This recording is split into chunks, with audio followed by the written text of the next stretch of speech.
আপনি কি জানেন যে আপনার নীরবে জমে থাকা কোলেস্ট্রলই হতে পারে আপনার জন্য হার্ট অ্যাটাক বা স্ট্রোকের মূল কারণ? হ্যাঁ, বুকে ব্যথা, শ্বাসকষ্ট, ক্লান্তি এসবকে আমরা অনেক সময় সাধারণ সমস্যা ভেবে এড়িয়ে দিই, কিন্তু বাস্তবে এগুলো হতে পারে উচ্চ কোলেস্ট্রলের ভয়ঙ্কর সংকেত। তাই আজকের এই ভিডিওতে আপনাকে জানাবো যে উচ্চ কোলেস্ট্রলের লক্ষণ, কখন সতর্ক হবেন, আর কোন প্রাকৃতিক উপাদান আপনার জন্য উপকার হতে পারে। তাই শেষ পর্যন্ত ভিডিওটি অবশ্যই দেখুন, কারণ শেষে থাকছে সব উপকারী ভেষজের একসঙ্গে নাম। চলুন, কোলেস্ট্রল কিভাবে ক্ষতি করে। যখন রক্তে খারাপ কোলেস্ট্রল এলডিএল বেড়ে যায়, তখন তা ধীরে ধীরে রক্তনালীর ভেতরে চর্বি হিসাবে জমতে থাকে। এর ফলে কি হয়, রক্ত চলাচল ব্যাহত হয়ে যায়, হৃৎপিণ্ড মস্তিষ্ক পর্যাপ্ত পরিমাণে রক্ত পায় না, বাড়ে হার্ট অ্যাটাক ও স্ট্রোকের ঝুঁকি। এখন চলুন জেনে নিই যে উচ্চ কোলেস্ট্রলের গুরুত্বপূর্ণ লক্ষণগুলো কি। উচ্চ কোলেস্ট্রলের লক্ষণ সমূহ হচ্ছে: নাম্বার 1, বুকে ব্যথা বা চাপ। হৃৎপিণ্ডেতে যে ধমনী সেটা কোলেস্ট্রলে জমলে বুকে চাপ, ব্যথা বা অস্বস্তি হতে পারে। নাম্বার 2, শ্বাসকষ্ট। অল্প পরিশ্রমে বা হাঁটলে বা সিঁড়ি ভাঙলে হঠাৎ হাঁপিয়ে ওঠা বা শ্বাস নিতে কষ্ট হতে পারে, এটা একটা লক্ষণ। নাম্বার 3, অতিরিক্ত ক্লান্তি।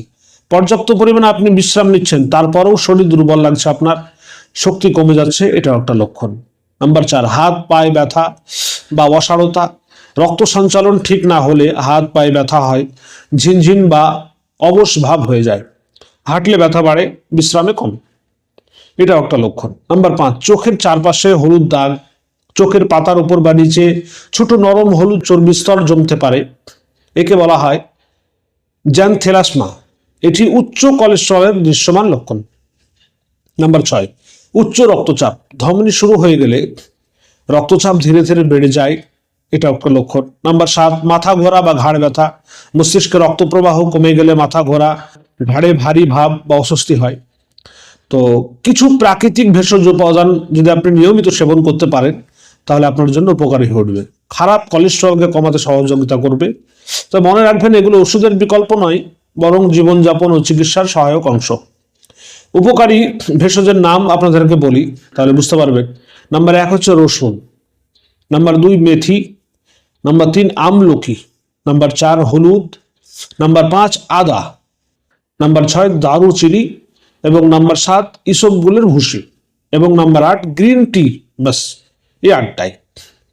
যদি আপনার কোলেস্ট্রলের মাত্রা বেশি থাকে অথবা বুকে ব্যথা, শ্বাসকষ্টের মতো লক্ষণ যদি দেখা দেয়, তাহলে দেরি অবশ্যই করবেন না, ডাক্তারের পরামর্শ অবশ্যই নিতে হবে। কারণ এগুলো অতিমাত্রায় বেড়ে গেলে তখন যে 8টির কথা বললাম সে 8টি আর কাজে আসবে না। প্রাথমিক অবস্থার চিকিৎসার হিসাবে এগুলো সহযোগী হয়ে ওঠে। তাই বন্ধুরা, অবশ্যই ব্যবহার করুন এবং আপনি উপকৃত হন। বন্ধুরা, ভিডিওটি যদি ভালো লেগে থাকে তাহলে অবশ্যই শেয়ার করুন, আমার এই চ্যানেলটি সাবস্ক্রাইব করুন। আবার দেখা হবে আরও একটি স্বাস্থ্যমূলক বিষয়ক ভিডিও নিয়ে। ধন্যবাদ।